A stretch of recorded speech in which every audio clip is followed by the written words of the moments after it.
Hi, Right Writers. Thank you so much for joining me today. In this video, we're going to be focused on writing paragraphs having to do with tone. And as you can see, we have our poem located on the left side of the screen.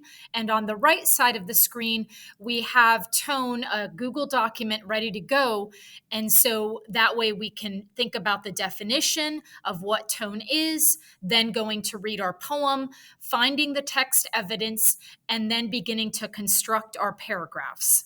In this case, we're going to think about tone. And when I think about tone, I want you to think of the writer, the narrator, or a character. First of all, that's who I want you to think about. And I also want you to think of their attitude about what they are saying.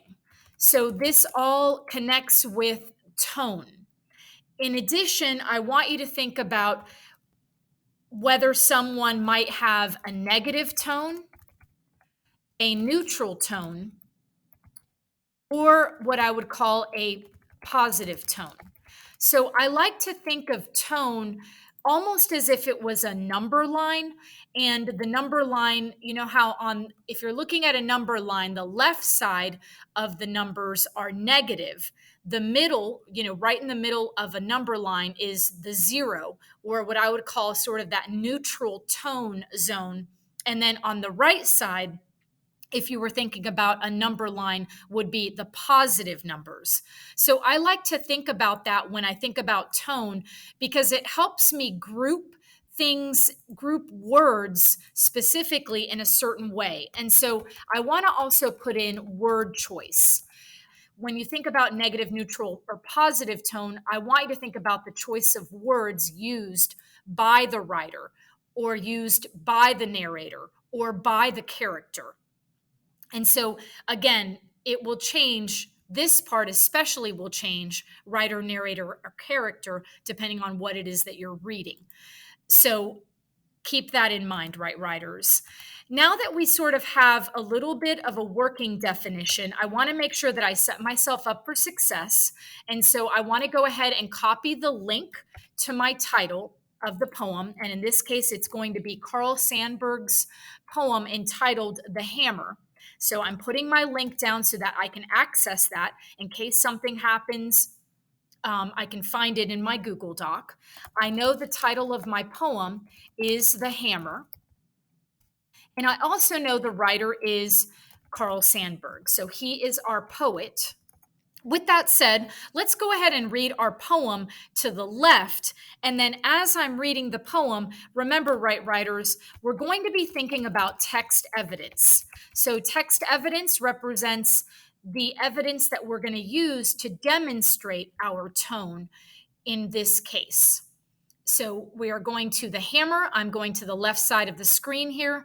The Hammer by Carl Sandburg with our poetry reading today. Thank you to the Poetry Foundation for always publishing, having online amazing poems that we can deconstruct and critique.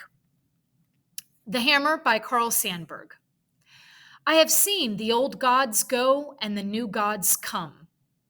Day by day and year by year, the idols fall and the idols rise. Today, I worship the hammer. Okay, The Hammer again by Carl Sandburg. I have seen the old gods go and the new gods come. Day by day and year by year, the idols fall and the idols rise. Today, I worship the hammer. I want to focus for just a second on the title and notice how, that's really our topic. Our topic is the hammer. And I know that's our topic because it's the title of the poem. And so I want to keep that in mind as I'm thinking about the topic itself, hammer. And so we want to think about this part with respect to the topic, because that's going to reveal the attitude about the narrator. In this case, the narrator we know is first person because the pronoun I is used. And so because it's I have seen, I worship, we know that this poem, in this case, is first person. Again, also keep in mind that our topic is the hammer because it is the title of the poem. And that's the direction that Carl Sandburg wants us to go in because, again, he titled the work The Hammer. And I wanted to make sure that I circled where the topic was discussed in the poem itself. With that in mind, now let's think about tone first, on this left side. And I really kind of want to focus on negative, neutral, and positive because before I get into the text evidence. So let's take a look. I'm going to change the color here and think about in stanza 1, we see, I have seen the old gods go and the new gods come. And so when we're thinking about this stanza right here, would you call this a positive tone, a neutral tone, a negative tone? Where would you put this stanza? You might argue, well, if you look at the word choice, we've got old. Old can be seen maybe as a negative word. When you think of old, you may think of something negative. Positive could be the word new. That could be considered a positive word. Gods can be considered maybe positive or negative or neutral. I'm going to keep gods open. Go, when something is going, again, that may be considered kind of positive or negative. And coming somewhere, again, could be sort of positive and negative. And so if you really start to think about what the words are actually saying, he says, I have seen the old gods go and the new gods come, the new gods arrive. And so it's this sort of like back and forth of one leaves and one arrives. And we've got negative for old, positive for new. They sort of cancel each other out. Coming and going can maybe be seen as negative or positive, and gods may be considered positive or negative. So if you're sort of leaning with me on this idea that listening to as I read it, and maybe as you read it, right, writers, I have seen the old gods go and the new gods come, you might argue, well, I don't really hear anything positive, and I don't really hear anything negative.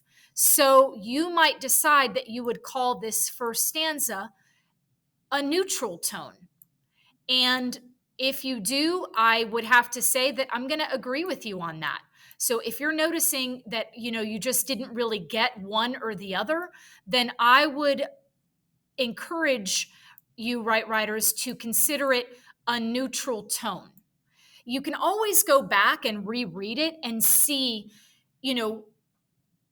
what you're thinking maybe an hour from now. So that's something to keep in mind. The other thing I might argue is that be careful. I think one of the biggest issues that students have with tone is that they insert themselves in the poem. And just remember, the poem is not about you. The poem is about the hammer. And so what you're trying to figure out is what is the attitude, the tone the writer is taking on that topic. Again, trying not to insert yourself in the poem. I think that's the toughest part for readers when they're interpreting tone. All right, let's take the next stanza and think about positive, negative, or neutral. Day by day and year by year, the idols fall and the idols rise. Day by day and year by year, the idols fall and the idols rise. Okay, we've got this idea of idols and falling and rising. When something falls, you may consider that a negative word. When something rises, you may consider that a positive word. So in essence, kind of like old and new, they sort of cancel each other out because you've got a positive and a negative, falling and rising. And then you've got this day by day, year by year, and this idea of idols and idols. And so if you're feeling what I'm feeling and thinking what I'm thinking in the sense of, a day to me neither has a negative or a positive connotation. It didn't say anything about a birthday. It just said day by day and year by year. Negative or positive, I think it's one of those where a day is neither positive nor negative, it's neutral. Year is neither positive nor negative, it's neutral.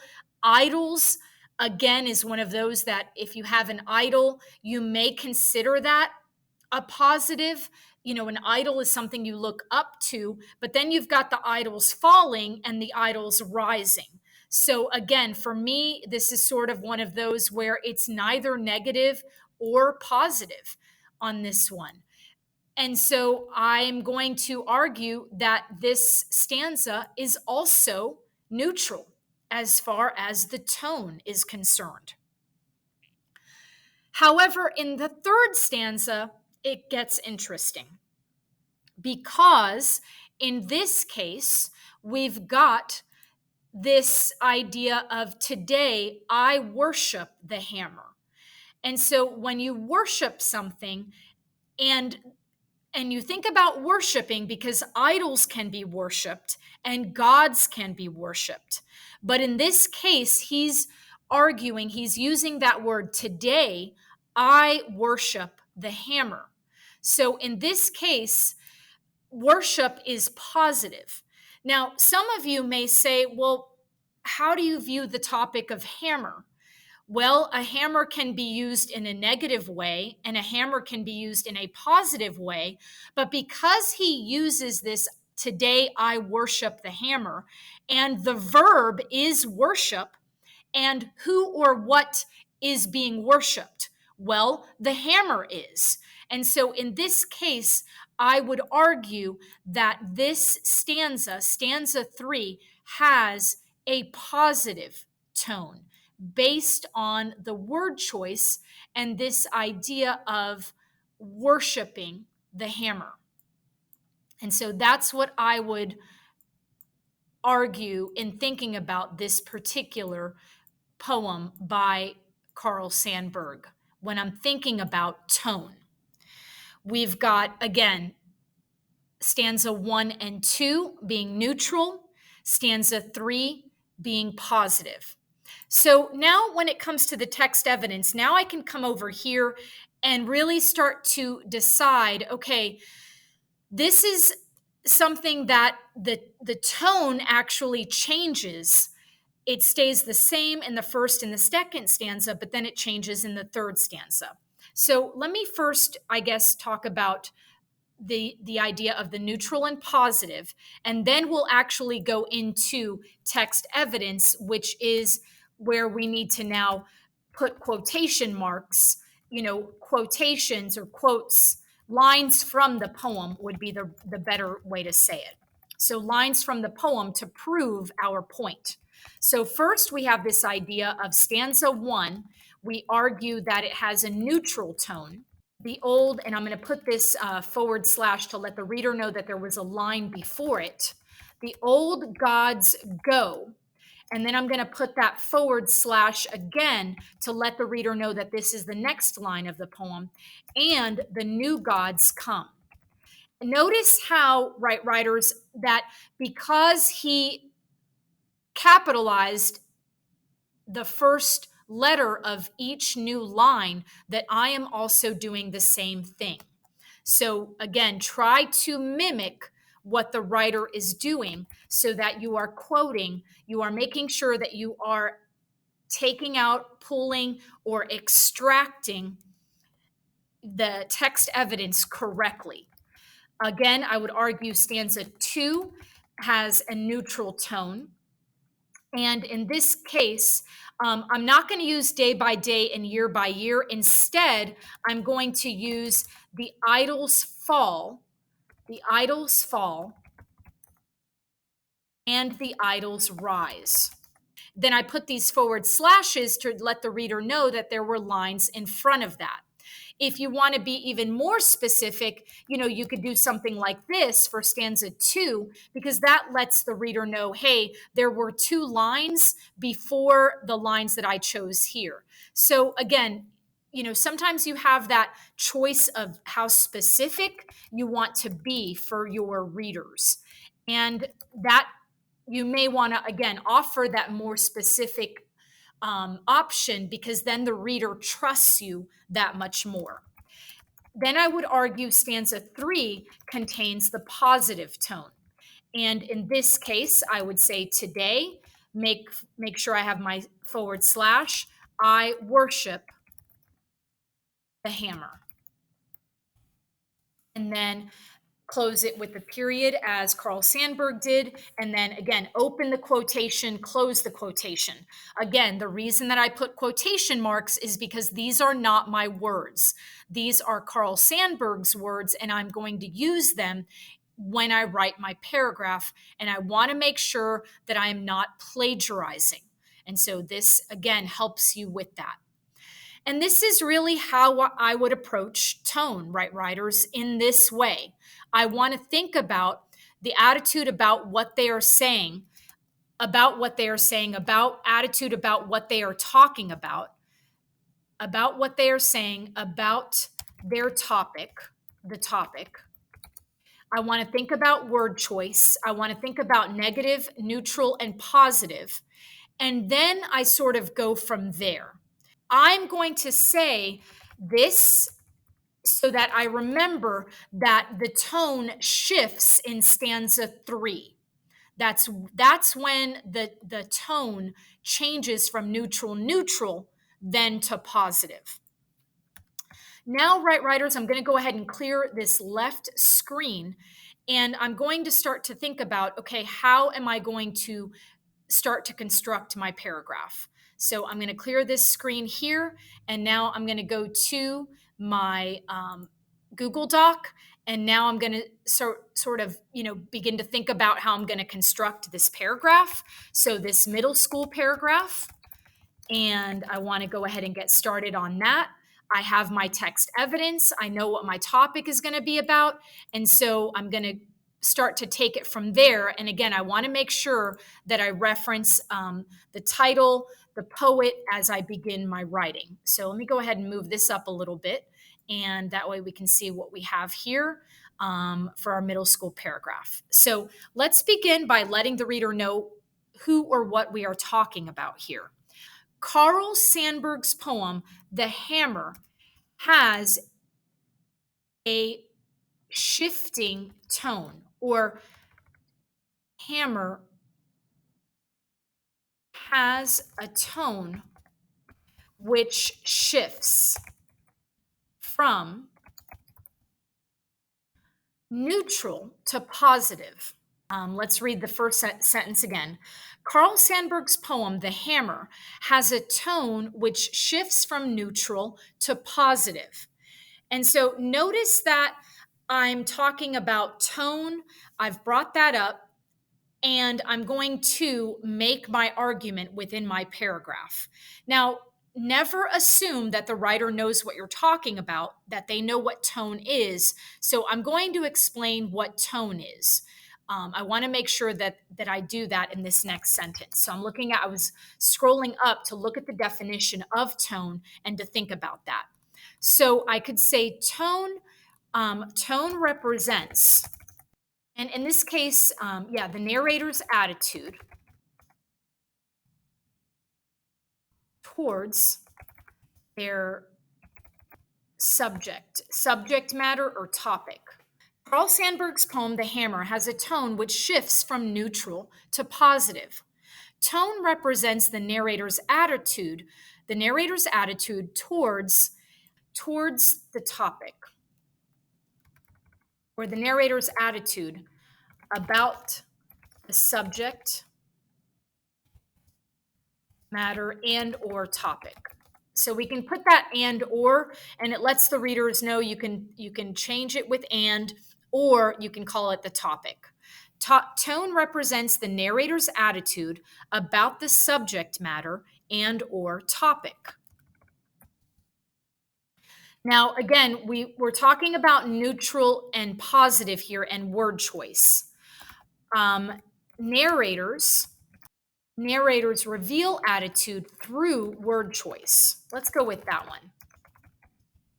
Less is more, right, writers? Less is more. Carl Sandburg's poem, The Hammer, has a tone which shifts from neutral to positive. Tone represents the narrator's attitude about the subject matter and or topic. Narrators reveal attitude through word choice. I know why. Narrators reveal attitude through word choice. In Sandburg's case, in Sandburg's example, or we can say in Sandburg's case, in Sandburg's poem, maybe we want to go back to poem or work. In Sandburg's work,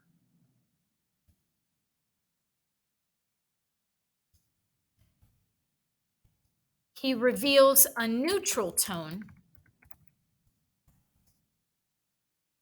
in stanzas 1 and 2.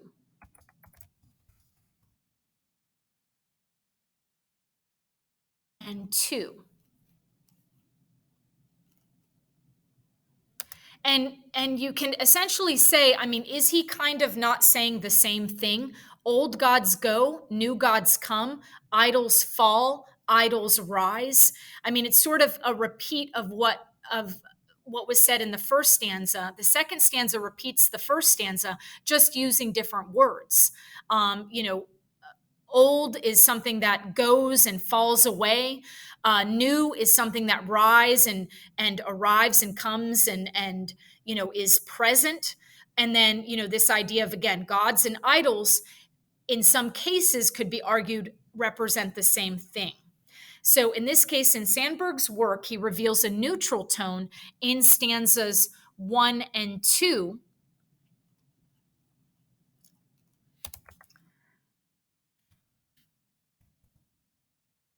Because he seems to say the same thing, or he seems to share the same idea in two different ways.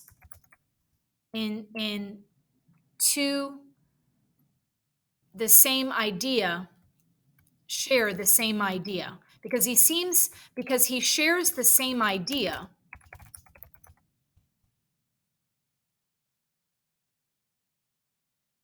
or he repeats the same idea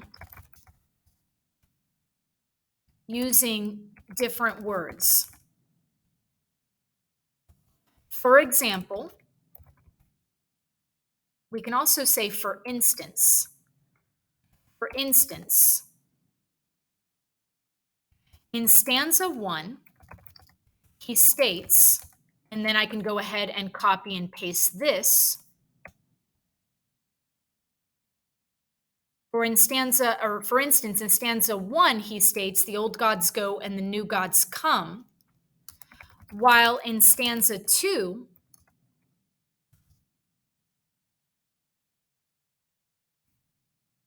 he says, comma, and then here I'm going to copy and paste this. Control V, and we're going to start to move into the next line here. So I'm going to go ahead and move this paragraph, right, writers? Thank you so much for your patience as I do that. While in stanza 2, he continues,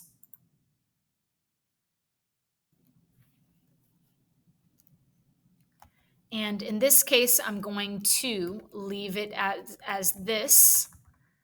And because again, that lets the reader know that there's more to come in this case, and the idols rise, and technically more arrives after that because we haven't even gotten to stanza 3 yet.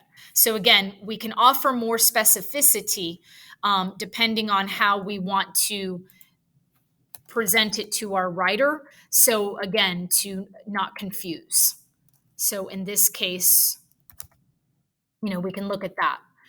Let's take a look what we have so far, right, writers. I'm going to go ahead and increase this just a little bit so we can see it a little bit better. Middle school paragraph, here we go. Carl Sandburg's poem, The Hammer, has a tone which shifts from neutral to positive. Tone represents the narrator's attitude about the subject matter and or topic. Narrators reveal attitude through word choice. In Sandburg's work, he reveals a neutral tone in stanzas 1 and 2 because he repeats the same idea over again. He just uses different words. For instance, in stanza 1, he states, the old gods go and the new gods come. While in stanza 2, he continues, the idols fall and the idols rise. And so in this case, again, I think these periods are sort of a little bit confusing with the ellipses with them. And so again, you may decide to represent this in a little bit of a different way so that it doesn't really look confusing as far as all of these ellipses sort of back to back. And then we've got a period here followed by a period at the end. So I may, do something like this to go ahead and sort of not make it seem so so filled with periods and ellipses. I guess I'll say that. And so I may decide to go ahead and cut this a little bit like this. And that this just, again, lets the reader know that there's, more there. And maybe I might even do this and then just kind of keep it at that. And that way it's kind of open there. Again, it really is writer's choice here on how this is to be presented. You will have some teachers or professors who want it, a certain way. And so I'd like to kind of keep it open like that. So now looking at this, for instance, in stanza 1, he states, the old gods go and the new gods come. While in stanza 2, he continues, the idols fall and the idols rise. And again, I'm going to take one of these out because it's starting to get a little cramped. And I may just kind of do that instead. And that way the reader knows there's more after this line. Now we want to talk about stanza 3. And so because we're going to shift, because again, it says the narrator in Sandburg's work, he reveals a neutral tone, and it says, or rather up here, a tone which shifts from neutral to positive. I need to make sure that I shift my thinking here as well. And I'm thinking about that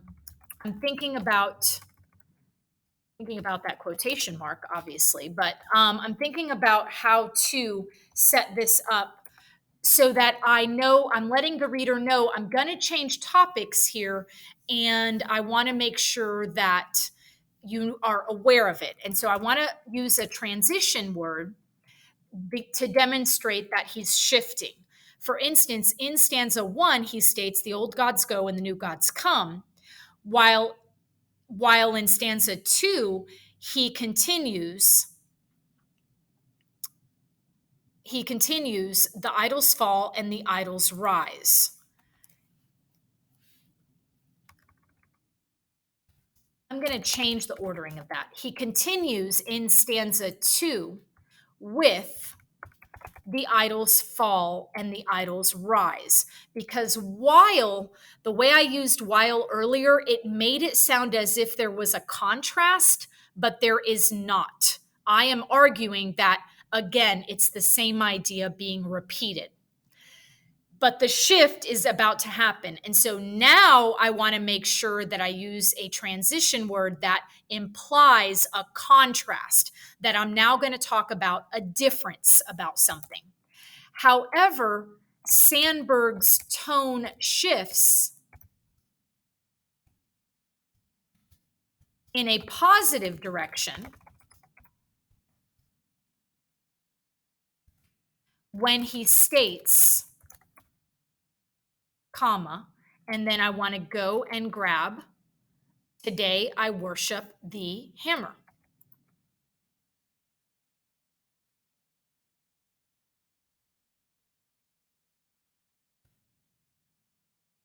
And again, if I want to let the reader know that there were lines before that, I could do it like that just to set that up in that way.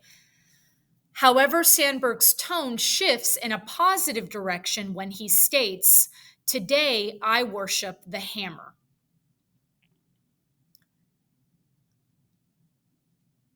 And then we could again argue it shifts in a positive direction when he states, "Today I worship the hammer."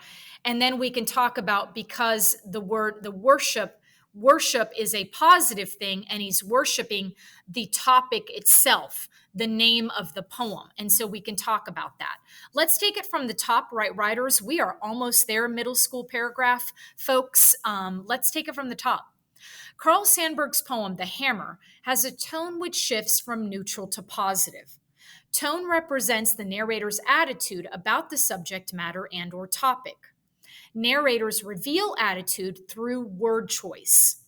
In Sandburg's work, he reveals a neutral tone in stanzas 1 and 2 because he repeats the same idea over again. He just uses different words.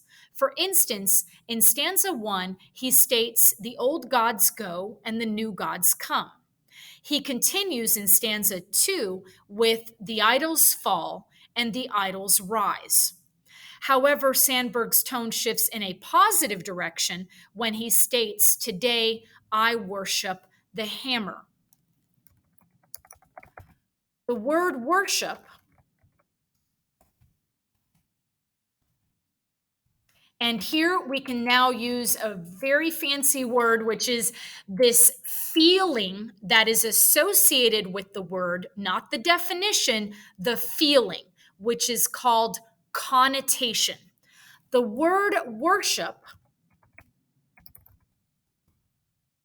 has a positive connotation.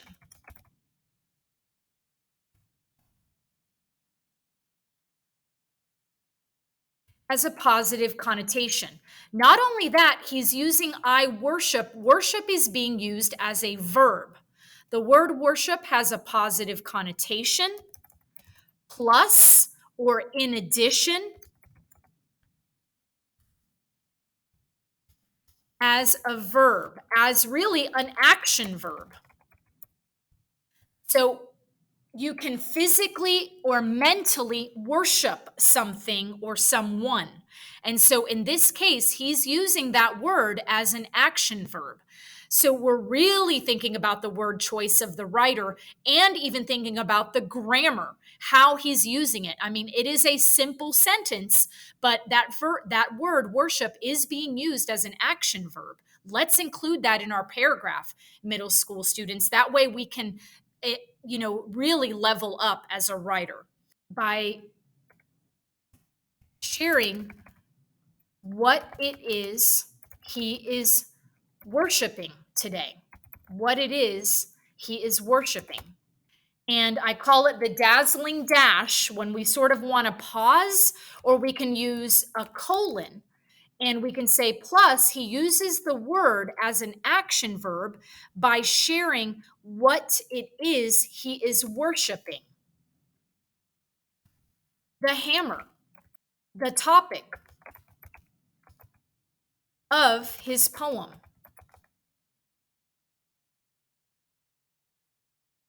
Therefore, Sandburg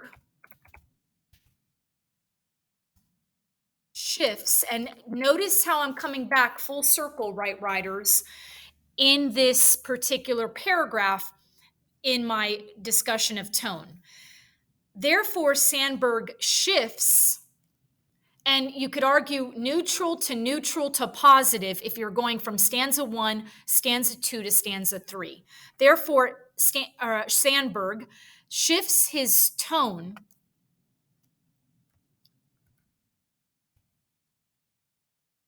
stanza by stanza, shifts his tone from neutral in stanza 1 to neutral in stanza 2 to positive in stanza 3,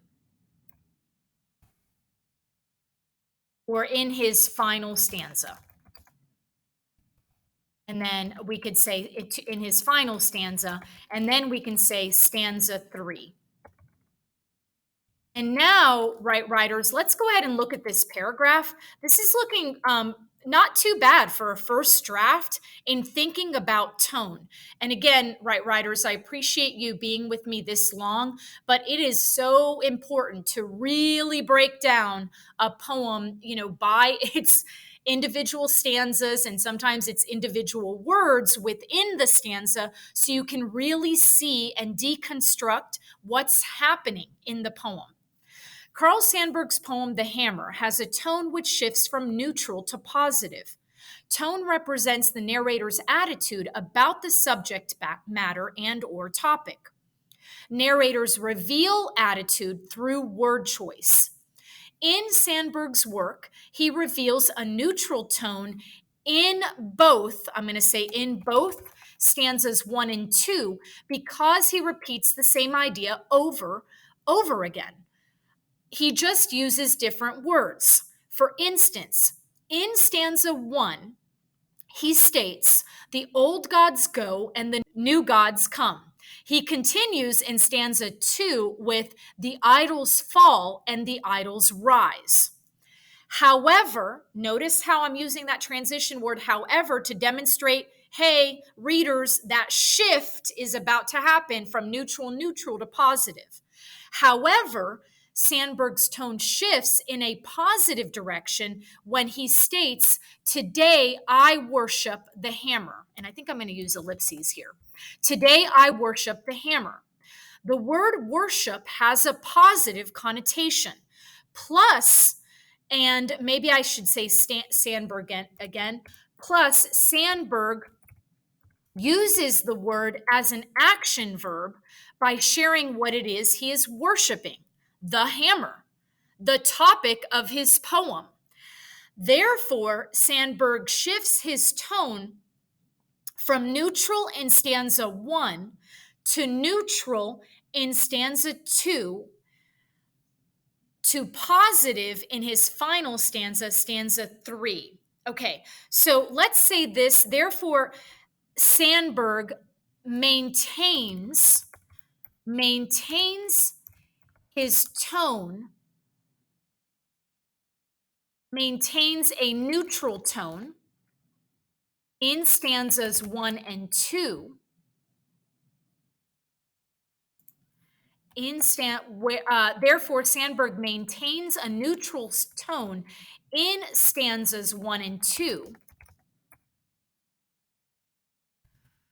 Whereas, and we can say whereas to demonstrate another contrast, and that is a great transition word to use within a sentence to let the reader know you're shifting, you're contrasting, you're going in a different direction. Whereas, therefore, Sandburg maintains a neutral tone in stanzas 1 and 2, whereas his tone, whereas he ends in a positive tone in his final stanza, stanza 3. Okay, let's look at that one more time, right, writers? Again, I understand this is first draft, and I know we want to have time for that upper level and high school or upper level paragraph, but I just want to just read it one more time before we move on to then really think about breaking down the text evidence and thinking about the why. Carl Sandburg's poem, The Hammer, has a tone which shifts from neutral to positive. Tone represents the narrator's attitude about the subject matter and or topic. Narrators reveal attitude through word choice. In Sandburg's work, he reveals a neutral tone in both stanzas 1 and 2 because he repeats the same idea over again. He just uses different words. For instance, in stanza 1, he states, "The old gods go and the new gods come." He continues in stanza 2 with, "The idols fall and the idols rise." However, Sandburg's tone shifts in a positive direction when he states, "Today I worship the hammer." The word worship has a positive connotation. Remember, connotation is the feeling associated with the word. Plus, Sandberg uses the word as an action verb by sharing what it is he is worshiping: the hammer, the topic of his poem. Therefore, although Sandberg maintains a neutral tone in stanzas 1 and 2, he ends in a positive tone in his final stanza. I'm going to change this up to just allow for a little bit of fluidity, or to make it more fluid and to have better flow. Therefore, although Sandberg maintains a neutral tone in stanzas 1 and 2, he ends in a positive tone in his final stanza, stanza 3. I really am pleased with that, Right Writers, as a first draft for our middle school paragraph. And now we want to start to look at analyzing. So, text evidence analysis, the why. Why did he do this? What's the purpose of it? The why, so that we can create our upper level paragraph. Of course, Right Writers, we're going to be using a lot of what we created for the middle school paragraph. But again, I want to make sure that we think about the why when we think about this text evidence for our high school or upper level paragraph, because really that's where we're starting to analyze. If we're not asking why questions, then we're not analyzing. So I want to make sure that we're clear on that. We have to ask those why questions in order to ensure that we ensure our success and to demonstrate to our readers, hey, we're analyzing here. So why keep this sort of neutral tone and positive, and switch it up at the end?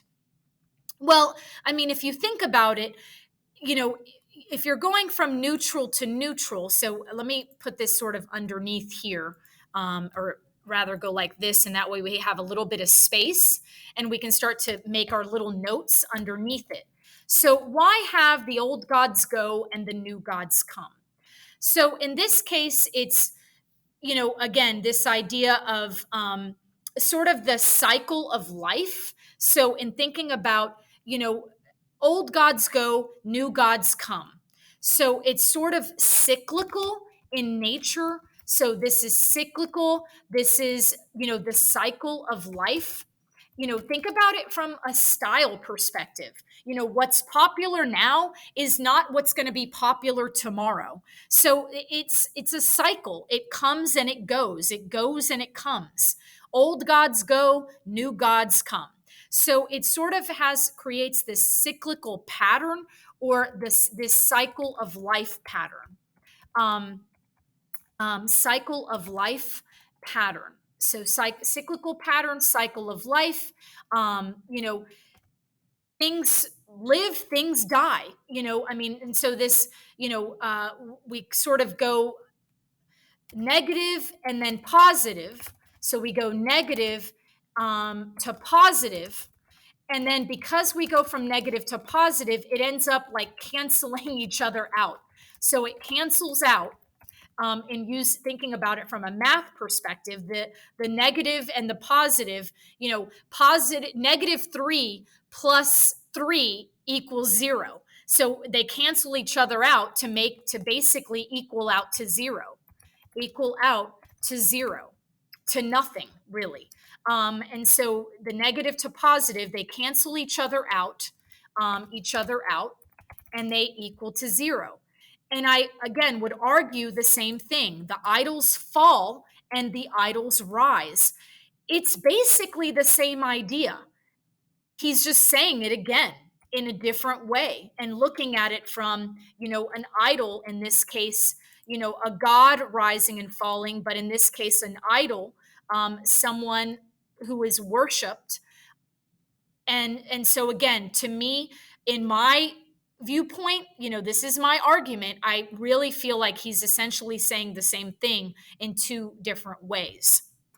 Idols fall and idols rise. So, one leaves and another one takes its place. This idea of, again, cyclical pattern, cycle of life, this idea of, one replacing the other. And you could even say that, add that to it. So one replaces another.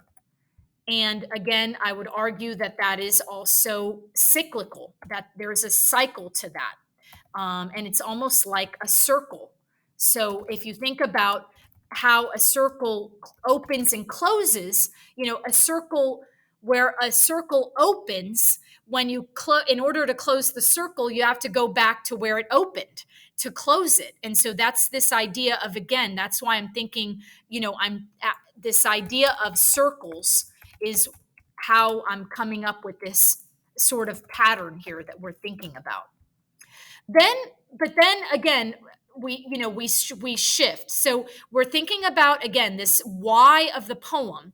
So he's talking about these cycles and this circle, this cycle of life, the negative to the positive, they cancel each other out, they equal out to zero, one replaces another, or one replaces the other, and so on.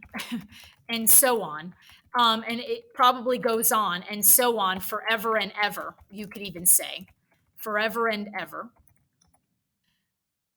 And but then something changes here, because then he's saying, today I worship the hammer. And that is very interesting, his use of the word today, because today means, this idols fall, idols rise, old gods go, old gods come. We've got the past and the future almost. But in this case, idols fall and idols rise. In this case, today represents present, the present tense. Whereas go, fall, and rise, or this idea of go, new gods go and new gods come, this idea of today represents present tense. So today is present tense, this idea of today, present tense, it's happening now. So present tense, happening now, and happening now. And then again, in this case, we've got this view of worship, which has a positive word choice. And then this idea of positive word choice, we have this idea of positive connotation. And it's almost a play on words, because what is it that we're supposed to worship? We're supposed to worship gods and idols. A hammer is something that is an actual object. You can touch it. It's tangible. So we've got this idea of, you're worshiping a real thing. You're worshiping an object. So this idea of positive connotation, and then this idea of hammer, worshiping a real thing, a real object, a tangible object is what that is also called. It's something that you can physically, see and touch. So it's worshiping a real, tangible object. And if you think about it, now I'm going to throw in some symbolism here. If you think about it, what does it hammer do? If you're hammering something, you're constructing something. This idea of construction. And so I might say, this hammer symbolizes construction. It symbolizes, a hammer could symbolize construction, something that can be built, symbolizes something that can be built. Something that is sturdy. Maybe hammer symbolizes something, sturdy. Whereas this idea of, gods and idols, they come and go. They're not forever. They can go on forever and ever, but if they're constantly being replaced, they're phantoms, they're intangible. So this idea of, gods as something intangible objects. So intangible. Gods as intangible, a god as intangible, and this idea of an idol as intangible. But again, this play on words with this idea of worship. So thinking about this, again, this idea, gods as intangible, and then idols as something intangible, meaning something that cannot be touched or held. It's this intangible, but then it's this one thing, that the hammer is something that is real, that that one can grasp, that one can hold on to. So a hammer can be held. You can hold on to it. A hammer can be used. And so now we're going, upper level and high school students. Now we're really getting into the why in this poem. And I'm shifting this down here for a minute so we can really look at what we've got here. And I'm shrinking this so we can look at this as sort of an entire page here. This idea of, in stanza 1, we've got this neutral tone. I'm going to take this away so we can really see this a little bit better. And then stanza 3, I'm going to take out this tone shifts. And so I'm trying to really get these ideas, writers, all on sort of one page here so you can see this. So I'm going to shrink this one more time so we can really see the ideas on the paper here. So we've got this idea of almost there, but not quite there. Stanza 1, you've got this idea, old gods go, new gods come. We've got this cyclical pattern, cycle of life. From negative to positive, they cancel each other out. To zero, one replaces another, and so on forever and ever. Gods are intangible objects. So gods are intangible. Neutral tone, again, idols fall, idols rise, idols are intangible, one can replace the other, they come and they go. I'm going to go ahead and take this out so I can sort of, we can start to see this stanza 3. And then we've got this positive tone, today I worship the hammer, this idea of this is present tense, this is happening and happening now. And maybe I want to emphasize that now, by all caps, happening now, positive word choice for worship, positive connotation, worshiping a real, tangible object. A hammer symbolizes construction. A hammer symbolizes something that can be built. A hammer symbolizes something sturdy. A hammer can be held. A hammer can be used. Or a hammer is useful. So very, very interesting in this idea of, gods and idols. Sorry, it's the hammer. The hammer is what is most important when we think about life, perhaps, and the purpose of life, and this idea of what are we actually doing? Are we constructing something? Are we creating something? Or are we just thinking about and worshiping these idols, these gods, which can do nothing for us?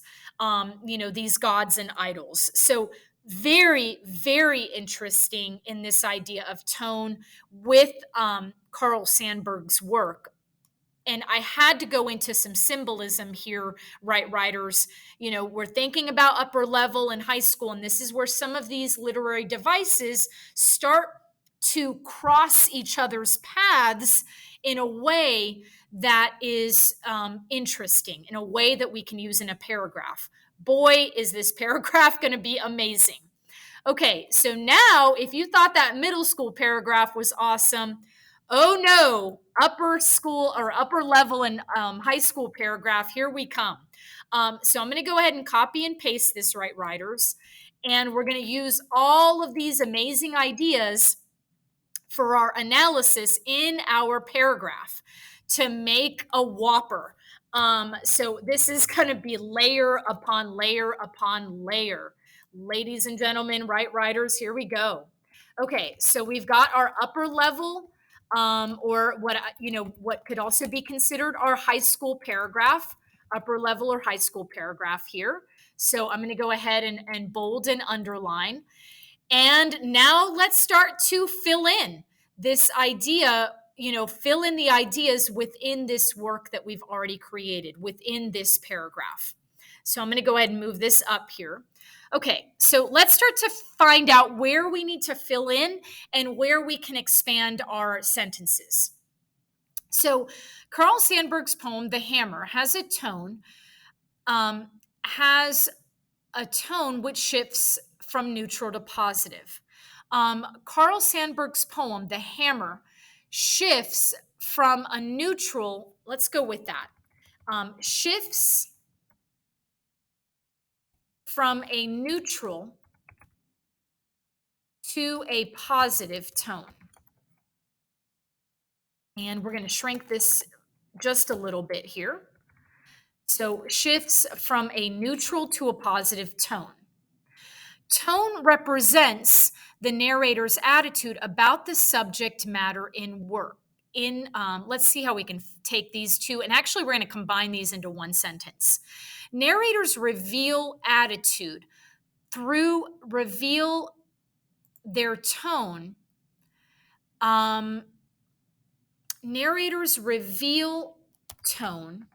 Let's think about how to say this, right, writers? Narrators, tone represents the narrator's attitude about the subject matter and or topic through word choice. Let's look at that and see how that flows.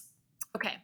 Tone represents the narrator's attitude about the subject matter and or topic through word choice. All right, let me take that from the top, right, writers, and just those two sentences here. Carl Sandburg's poem, The Hammer, shifts from a neutral to a positive tone. Tone represents the narrator's attitude about the subject matter and or topic through the word choice, through word choice. We're going to keep that for now. We may come back and change that. In Sandburg's work, he reveals a neutral tone he reveals a neutral tone in both stanzas, in stanzas 1 and 2. In stanzas 1 and 2 by repeating the same idea, using different words.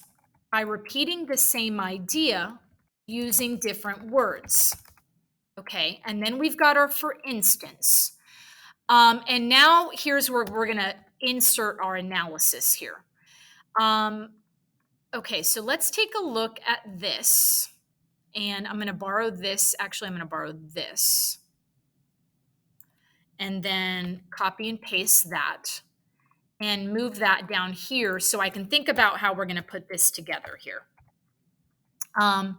Gods and idols are intangible. Okay. So for instance, in stanza 1, he states, the old gods go and the new gods come. He continues in stanza 2 with the idols fall and the idols rise. Here, Sandburg creates a cyclical pattern moving from the negative to the positive.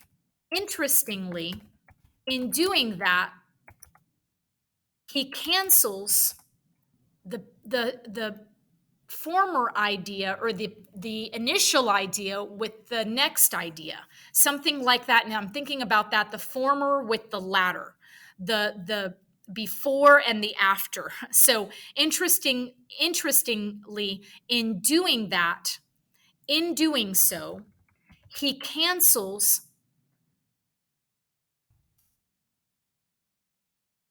his initial idea.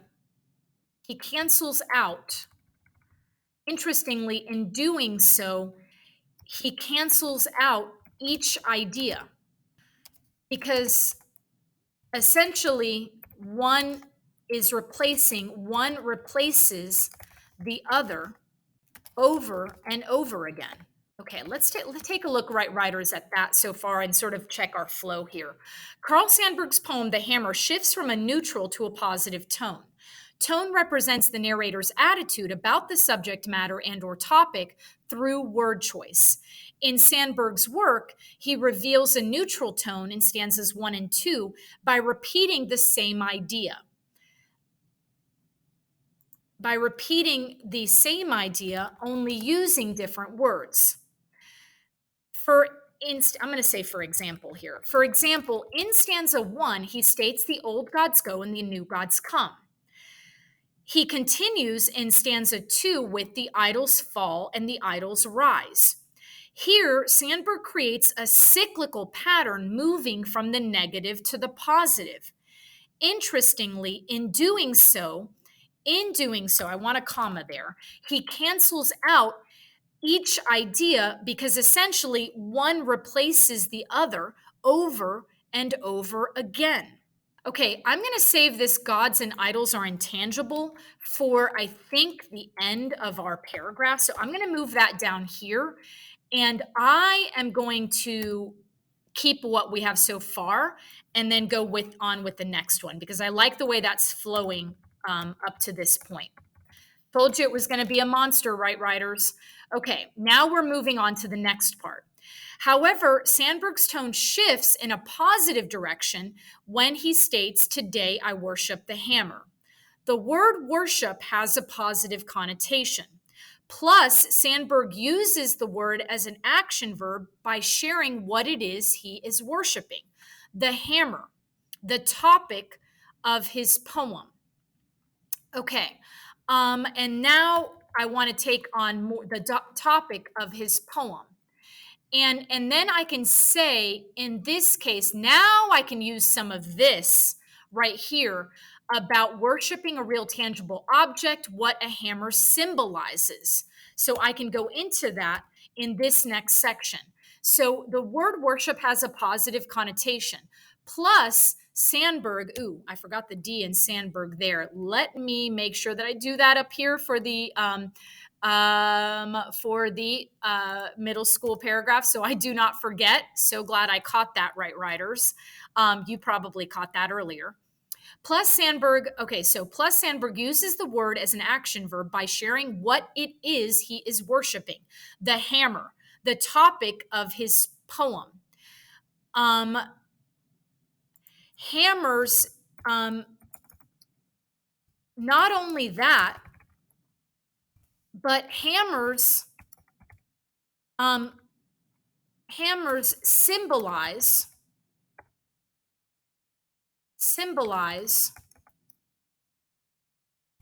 construction.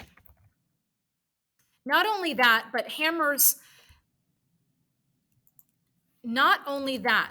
hammers also symbolize construction and creation. Could symbolize. Not only that, hammers may also symbolize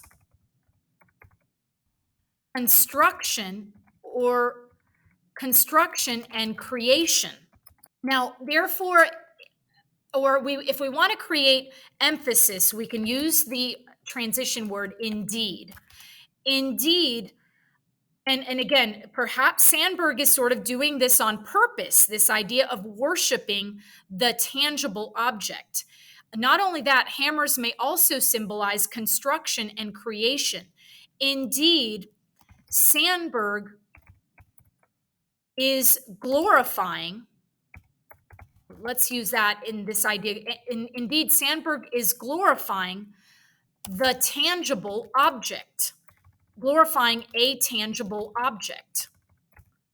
A tangible object. For a hammer, ooh, I like using that. I'm using that conjunction for, which implies effect followed by a cause, is glorifying a tangible object. For a hammer can be held, can be held, or indeed, Sandburg is glorifying a tangible object. For a hammer can be used and held. Used and held. Can be held and used. All right. Whereas gods and idols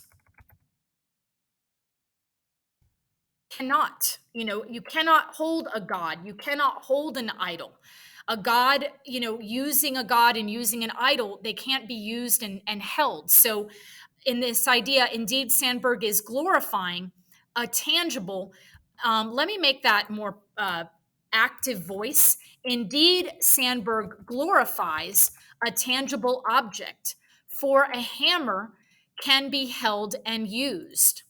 However, well, let me go with this. Gods and idols cannot. They are, and I'm going to use a semicolon here to separate two complete ideas. And you can do that, right, writers? You can use a semicolon to separate two complete ideas, and actually multiple complete ideas. They are intangible, and forgot that B there. Gods and idols, indeed, Sandburg glorifies a tangible object, for a hammer can be held and used. Gods and idols cannot. They are intangible. Therefore, although Sandburg, and again, and maybe this idea of the topic of his poem, maybe I may want to use this later. So I'm going to move this sentence down in case I decide I want to move it. This idea of not only that, hammers may also symbolize construction and creation. So let's see how this flows so far. And then we'll sort of put this, I'm going to take this away. I'm actually going to move this up. And then I'm going to keep this idea down here because I like it. And I don't know if I want to sort of find a way to end with that.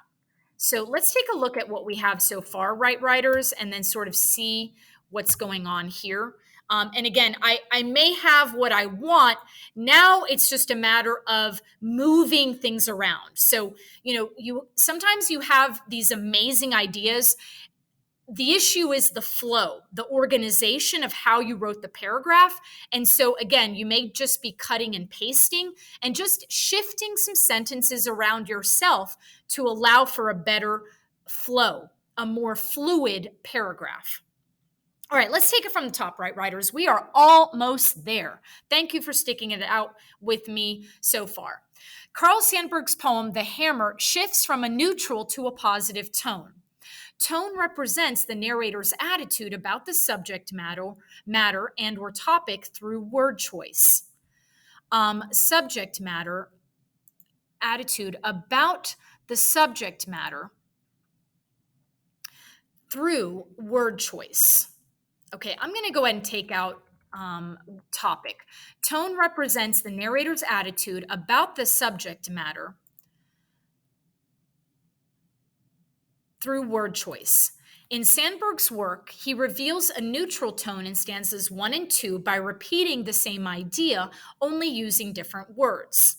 For example, in stanza 1, he states, "The old gods go and the new gods come." He continues in stanza 2 with "The idols fall and the idols rise." Here, Sandburg creates a cyclical pattern moving from the negative to the positive. Interestingly, in doing so, he cancels out each idea because essentially one replaces the other over and over again, sort of like a circle. And I'm going to add that in, similar to a circle, because a circle ends where it begins, and it begins where it ends. Okay, similar to a circle, because a circle ends where it begins and begins where it ends. However, Sandberg's tone shifts because now here, by adding this part, right, writers, I'm essentially explaining this idea of this cycle, this circular pattern, this cyclical pattern. Similar to a circle, because a circle ends where it begins and begins where it ends. However, Sandberg's tone shifts in a positive direction when he states, "Today I worship the hammer." The word worship has a positive connotation. Plus, and maybe I'll say in addition, Sandberg uses the word as an action verb by sharing what it is he is worshiping: the hammer, the topic of his poem. Okay, in this case, the subject matter of his poem. Not only that, hammers may also symbolize construction and creation. Indeed, Sandberg glorifies a tangible object, for a hammer can be held and used, while gods and idols cannot. They are intangible. Therefore, although Sandberg maintains a neutral tone in stanzas 1 and 2, he closes his work in a positive tone. He closes his work in a positive tone by worshiping, by glorifying. What's another word for glorifying? By when you glorify something, well, you idolize it. He closes his work in a positive tone, and maybe we should play this, by deifying. So when you make something a god, you deify it.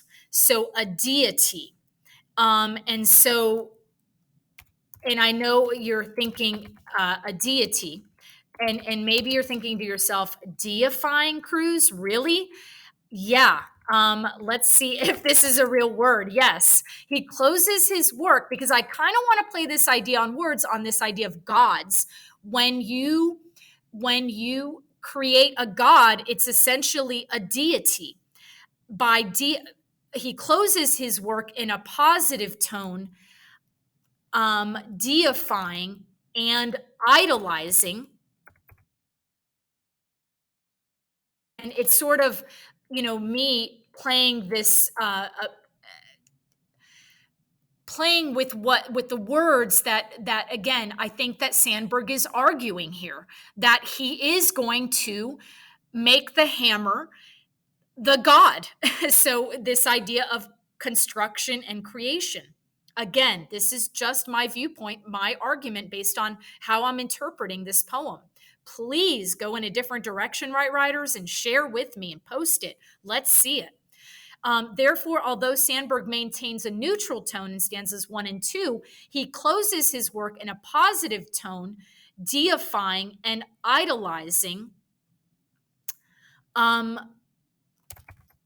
the object, the subject matter, his subject matter. And in this case, again, the hammer.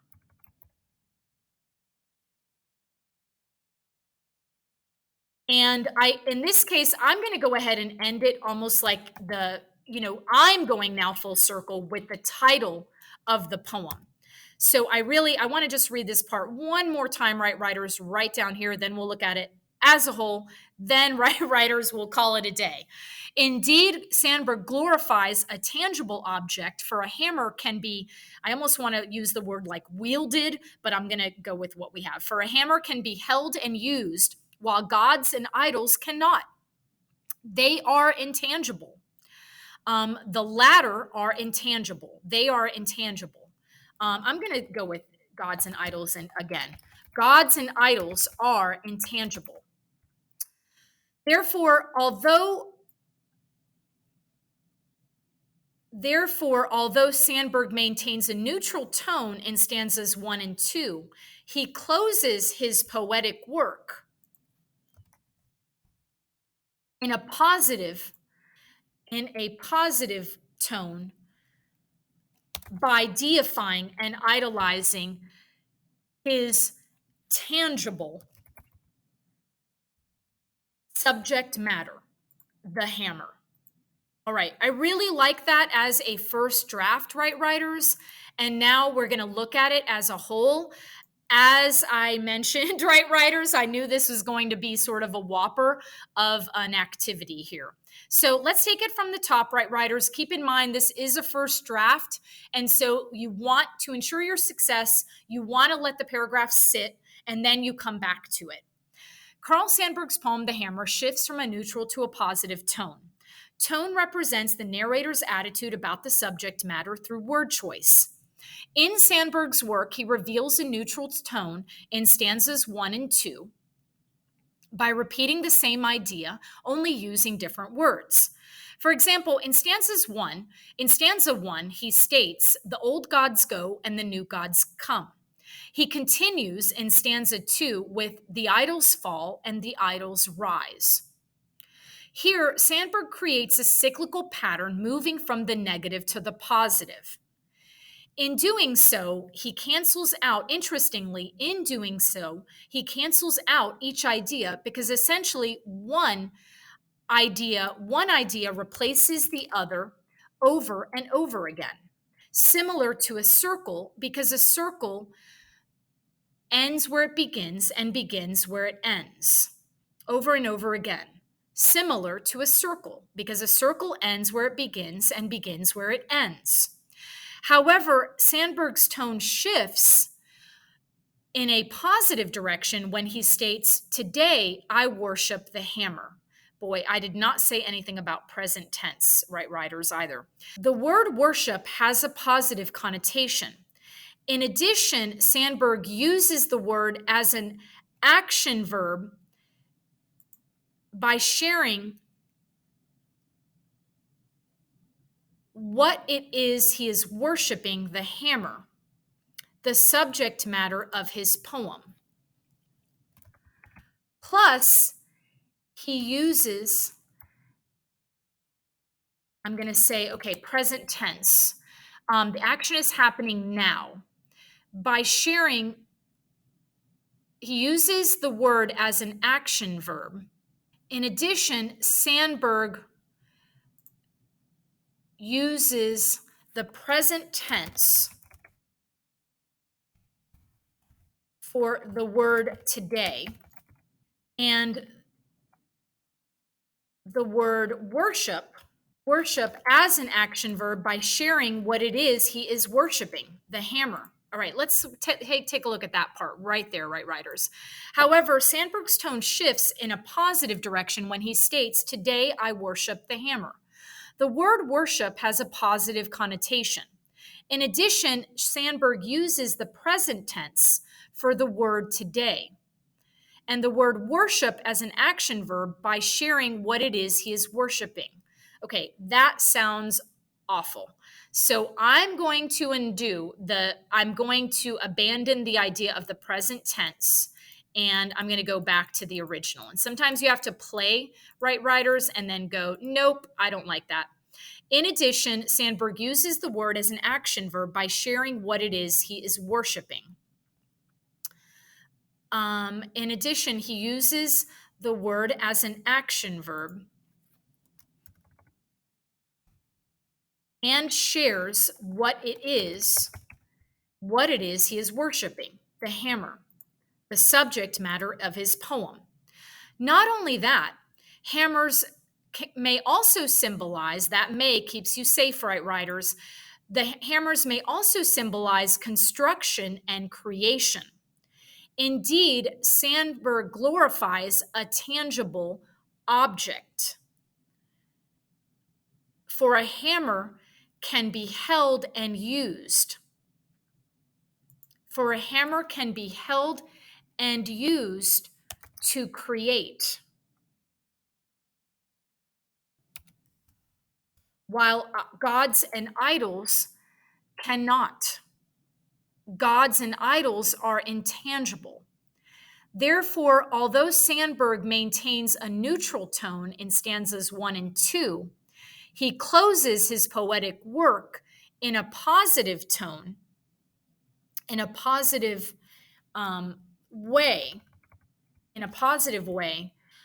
by deifying and idolizing his tangible subject matter, the hammer. And in this case, I think I'm going to, again, make it the title. I'm going to just read this part one more time, right, writers? Not only that, hammers may also symbolize construction and creation. Indeed, Sandberg glorifies a tangible object, for a hammer can be held and used to create, while gods and idols cannot. Gods and idols are intangible. Therefore, although Sandberg maintains a neutral tone in stanzas 1 and 2, he closes his poetic work in a positive way and almost, and maybe we could say in a positive, almost spiritual way, in a positive and spiritual way, by deifying and idolizing his tangible subject matter, the hammer. Okay, right, writers, I feel pretty good about this first draft for a paragraph on tone. So I'm going to move this, keep this up for just a second, and then I'm going to go ahead and move the middle school paragraph so we can see them together, and I will shrink the font. But I hope this ensures your success, right, writers, and you're really beginning to see why, you may be thinking to yourself, well, no wonder I'm having trouble with tone. Well, of course you're going to have trouble with tone. If you think about how complex this process was in creating this, this middle school and high school paragraph. So I'm going to move this middle school paragraph down just a bit so we can sort of see it next to each other, and maybe move it right about here, and hope I'm really spacing this well. And then just moving this up just a little bit. And so that way we can see it sort of all together, and you can start to see the length of these poems. And again, if you find yourself struggling, there's a good chance you're dealing with some complex ideas, some complex subject matter. No wonder you're struggling. The struggle is real, right, writers? And so if you're looking at this together, here we are at pretty much 50% here, and you can begin to see the length of this middle school paragraph, and begin to see the length of this high school or upper level paragraph. So again, you can start to really unpack, gee, no wonder I'm having trouble with tone. Heck yeah, you're having trouble with tone. It's tough. Tone is tough. So recognize, give yourself some grace, right, writers, when you're dealing with some of these topics. And if your teacher is your professors are sort of running through tone in one day, in class, well, no wonder you're struggling. The struggle is real. Tone is tough. So that's why, take a look at these monster paragraphs, and the proof is in the pudding right here. I'm showing you why you're struggling, why you're having a tough time with tone. Thank you so much, Right Writers, for enduring this very long process of tone. And I want to thank and I appreciate so much Carl Sandburg's work, Poetry Foundation, .org for allowing me the opportunity to critique and deconstruct and really unpack this poem for tone. I really hope, Right Writers, that this process was useful, and I hope that you were able to get something out of this process. Thanks again, Right Writers, for sticking it out to the very end. Tone is tough. Tone is challenging. It's a struggle. Recognize it, Right Writers, and live in the struggle. It's okay to struggle with tone. It is a real thing because tone is tough. Thank you again, Right Writers. Love you guys. Thank you so much for subscribing to my channel, to our channel. And I hope this activity and this process was useful and helpful, and I hope it ensures your success. All right, Right Writers, take care. Bye-bye.